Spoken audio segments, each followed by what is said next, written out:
From Taiwan to the Pacific, the US and its allies are ramping up efforts to counter China. Taiwan reportedly is overhauling its Marine Corps, modeling its forces after the US system to boost coastal strike capabilities. What lies at the core of this restructuring, you might be wondering?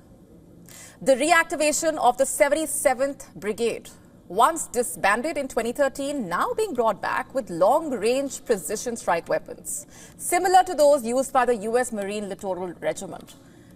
In fact, the Taiwanese president has made military modernization a top priority. We know that by now. And the Marine Corps seems to be the first to undergo transformation.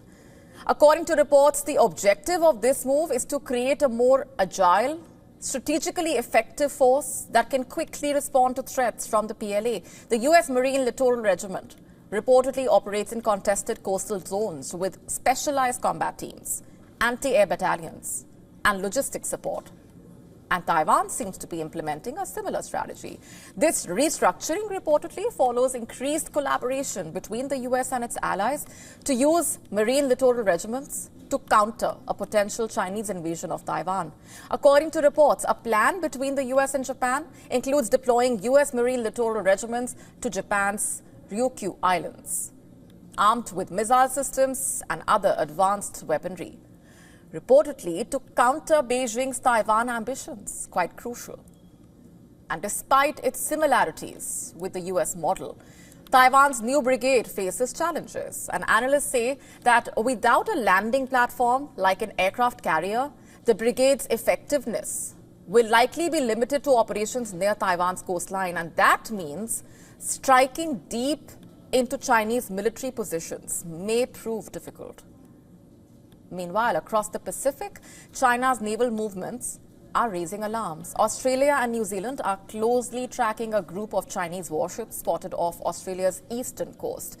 Defense officials said that 3 Chinese vessels, a frigate, a cruiser, and a supply tanker, were seen navigating international waters last week. Their course has taken them south along the Australian coastline, with the fleet recently positioned roughly 150 nautical miles or 280 kilometers from Sydney. Australian Defence and Deputy Prime Minister Richard Marles has said that the government is keeping a close eye on these warships. In fact, he made it clear that while China has the right to operate in international waters, Australia also has every right to monitor their movements closely. Listen in. Both naval and air force assets have been deployed to make sure that we are monitoring exactly what is occurring here, and we are working with our other partners in the region, and we'll continue to do that for as long as the Chinese task force is in the vicinity of Australia. Meanwhile, in neighbouring New Zealand, Defence Minister Judith Collins echoed similar concerns. According to reports, Collins said that New Zealand's forces are also tracking the Chinese vessels and reportedly said that Beijing has provided no explanation for their presence in the region. This latest development comes just days after an incident between the Chinese and Australian militaries. In fact, Canberra condemned Beijing for what it called unsafe actions by a Chinese fighter jet, which allegedly dropped flares near an Australian Air Force plane conducting a patrol over the South China Sea. How did China respond, you ask? Beijing fired back, accusing the Australian aircraft of violating Chinese sovereignty and endangering national security. You see, from Taiwan to the Pacific, US allies are ramping up their defenses, making strategic moves to counter Beijing's growing influence. And just how far will China go?